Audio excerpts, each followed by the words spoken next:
I'm really glad that ATP Grand Slams now, most likely, and players, hopefully, if we all get together, will contribute collectively to the player relief fund that ATP will distribute using certain models and criteria.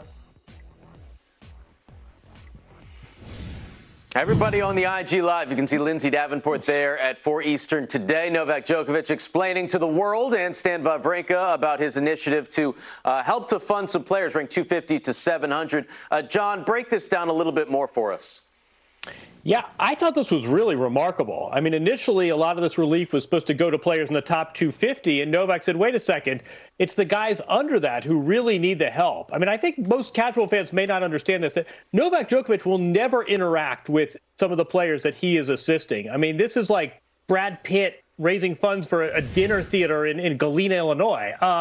This is really extraordinarily generous, and Novak's idea was to stagger this based on ranking, and you can see that by the time the players chip in, the tours chip in, the majors chip in, it's going to be about $4.5 million. This is ideally, but that's $10,000 for 450 players who sorely need it. And I find this gesture extraordinary. I think the way it was laid out was really an act of generosity. And I don't know what Andy thinks about this, but to see the top three players really rally for guys ranked 700, they're never going to see these guys in locker rooms. They're never going to play against them. This is the essence, to me, of leadership and good for the sport.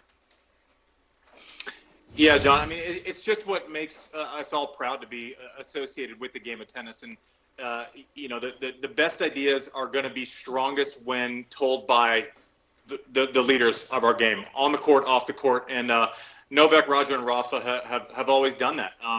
I'd like to. I want to see the ink dry. I want to see the levels committed by the slams. This is certainly going to put pressure on them, as I think they account for 81% of the revenue in tennis. So they do need to do their share in this proposal. But it's not as if the players are going to them and saying, "Hey, you fix it all yourselves. We're going to put up our own money." One caveat. I was actually texting with Roger a couple of days ago after I had read it is based on ranking is great. I said there should maybe be a move to look at the active list of prize money leaders, and maybe that would be a better accounting. So someone like a Murray would be paying like a top 5 player, like a Wawrinka would get slotted in.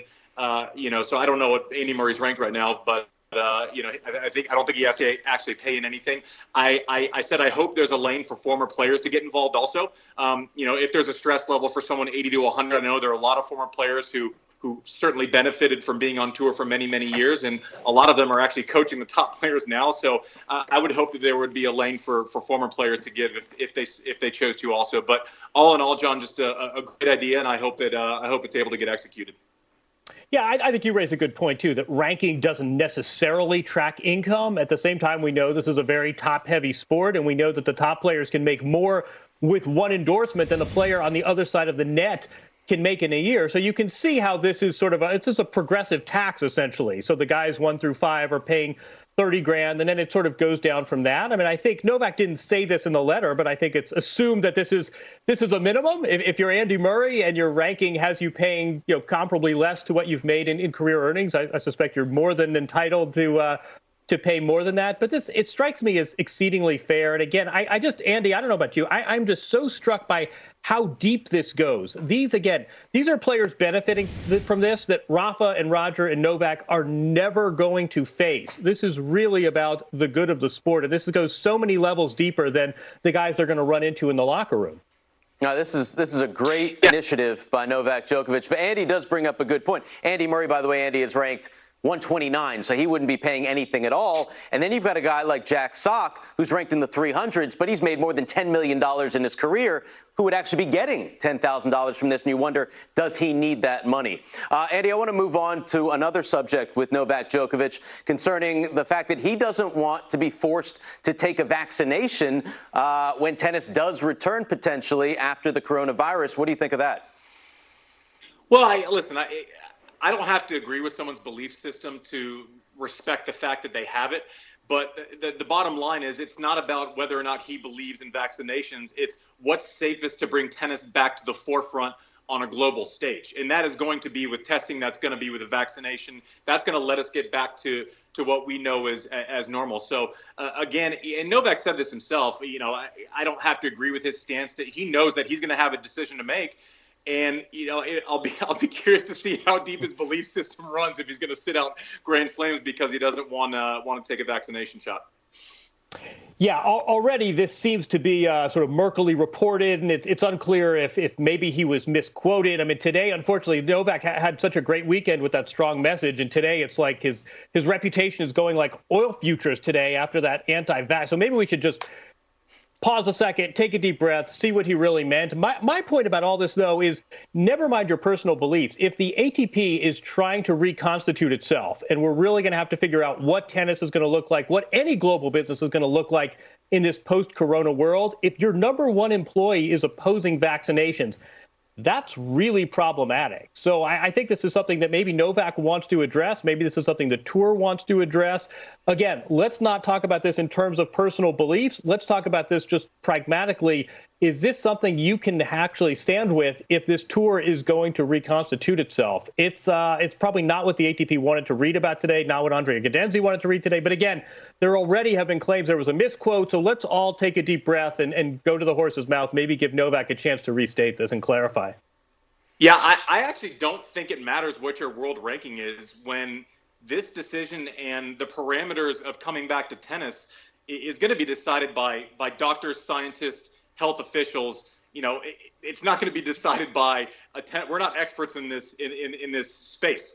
It's going to have to be signed off on a risk basis. I don't think having people come back, aside from what they're watching, it actually has anything to do with tennis. So I agree with someone's space in the sport, how much effect they have on policy, et cetera. Normally, when it comes to finance, schedule, players, unions, boards, this I don't think has anything to do with the players. This has to be chosen and decided upon by people who frankly know a lot better than we do. All right. And then Novak will have to decide from there. Andy, wanted to get your thoughts on some of the tennis at home tweets that we've been seeing coming in. This was a really good one out of Italy. Two players that lived in different buildings across the street from one another. It's so good. And my favorite part is you can tell that they've actually been doing this a while because she wasn't fazed by that ball almost hitting that pipe or whatever it was over there. Good thing there's no people on the streets because that would be a hell of a good morning if someone missed a shot and you had a tennis ball drop on your head. Just peppering the backhand here. My thing is like, okay, this is actually a good little learning tool because it looks like one roof is about 10 feet higher than the other one. So the girl closest to us is actually going to have to get some air underneath her shot. So if I'm her coach and she normally is just kind of a traditional flat ball hitter, all of a sudden she's learning spacing above barriers. This is a great teaching moment.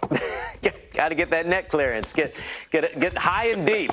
Keep that ball high and deep. Andy, you've got your foundation. You've been doing so many great things during this time that people are in need. What is the Andy Roddick Foundation doing now? Please thank you for mentioning that. Go to arfoundation.org. Our focus has shifted from providing out of school time educational programs for over 7,000 kids in the Central Texas area. And now we're just trying to be human.